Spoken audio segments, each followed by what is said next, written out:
I bet you didn't know how much is happening inside a revolver. Let's break it down, step by step. Oh, ready? Let's go. This is a revolver. Think of it as a mechanical puzzle with a few key pieces. The frame, cylinder barrel, and trigger. The cylinder's like a round magazine. It holds the ammo and spins with each pull lining up the next round to fire.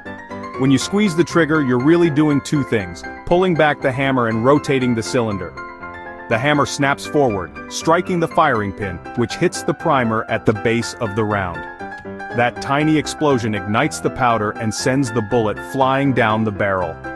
When it's time to reload, you pop out the cylinder, use the ejector rod to dump spent shells and drop in fresh rounds. And that's it, simple, reliable, and iconic.